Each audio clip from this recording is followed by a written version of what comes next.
మన దేశ స్వాతంత్రం కోసం కావచ్చు, రాష్ట్రాల ఏర్పాటు కోసం కావచ్చు, త్యాగాలు చేసిన వ్యక్తులు ఎంతోమంది ఉన్నారు.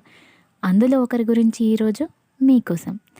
త్వరగా నా ఛానల్ లైక్ చేసి సబ్స్క్రైబ్ చేయండి. 1952లో ఒక సాధారణ మనిషి కానీ గొప్ప వ్యక్తి ఒక నిర్ణయం తీసుకున్నారు. ఏంటంటే తెలుగు వాళ్ళకి తమకంటూ ఒక ప్రత్యేక రాష్ట్రం కావాలి అని. ఎందుకు ఇలాంటి ఒక ఆలోచన చేయాల్సి వచ్చింది? తెలుగు వాళ్ళు 2 ప్రాంతాల్లో విడిపోయిన్నారు. ఒకటి మద్రాస్, ఇంకొకటి హైదరాబాద్. అక్కడ పాలన కానీ, అధికారులు, నిర్ణయాలు అన్నీ కూడా మెయిన్లీ తమిళ నాయకుల చేతుల్లో ఉండేవి. ఇంకొకటి హైదరాబాద్ సైడ్ అయితే నిజాం వాళ్ళ చేతుల్లో ఉండేవి.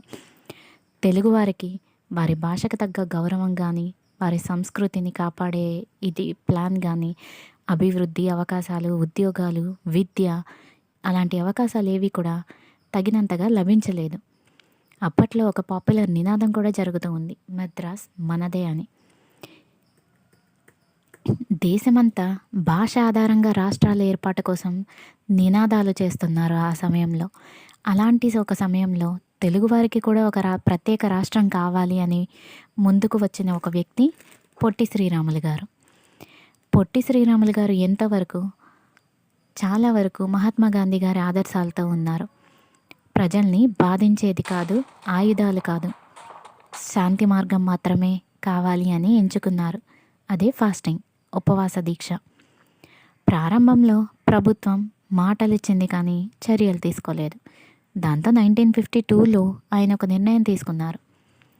తెలుగువారి గౌరవం కోసం, ప్రత్యేక రాష్ట్రం కోసం ఫాస్టింగ్ స్టార్ట్ చేశారు. ఎవరు సహకరించినా సహకరించకపోయినా ఆయన నిర్ణయం మాత్రం అచంచలంగా ఉంది. 10 రోజులు గడిచాయి. ఆయన దీక్షలో ఎలాంటి మార్పు లేదు. 20 రోజులు గడిచాయి, అయినా మార్పు లేదు. 50 రోజులు గడిచాయి, అయినా గుర్తించి ముందుకు వచ్చిన వారు లేరు. 50 రోజులు గడిచిపోయాయి.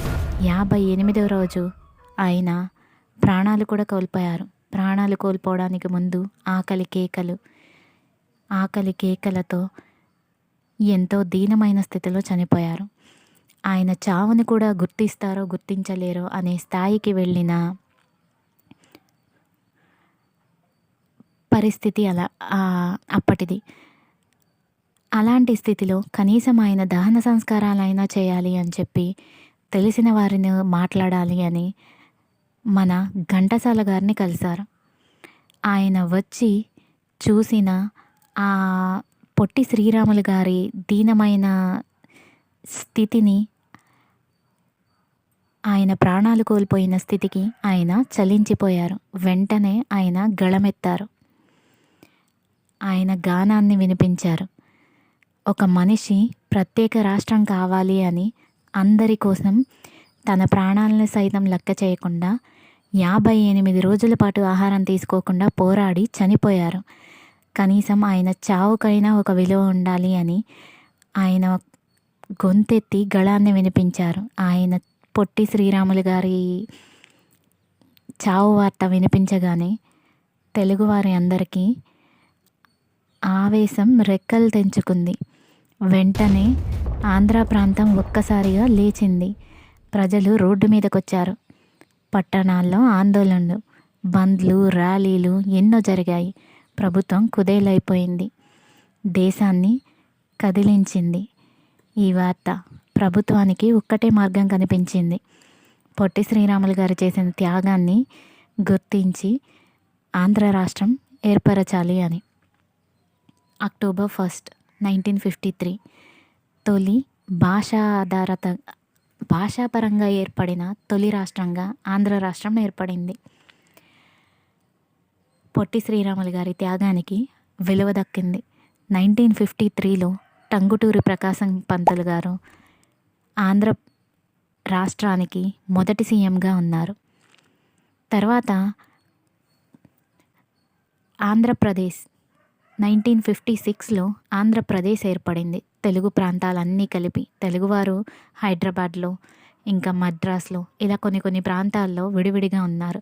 సో ఇలాంటి ప్రాంతాలన్నింటినీ కలిపి ఆంధ్రప్రదేశ్ని ఏర్పరిచి 1956లో నీలం సంజీవరెడ్డి గారిని ఆంధ్రప్రదేశ్ ఫస్ట్ సీఎంగా ఎన్నుకున్నారు. ఆంధ్రప్రదేశ్ ఏర్పడింది. తెలుగువారి గౌరవం వారికి దక్కింది. తెలుగు భాష, సంస్కృతి, ప్రజల గౌరవం కోసం పొట్టి శ్రీరాములు గారు ఆయన చావును సైతం లెక్క చేయలేదు. అలాంటి వారిని గురించి తెలుసుకోవడం, మన మూలాల్ని గుర్తుంచుకోవడం కూడా మనకి చాలా ముఖ్యమే.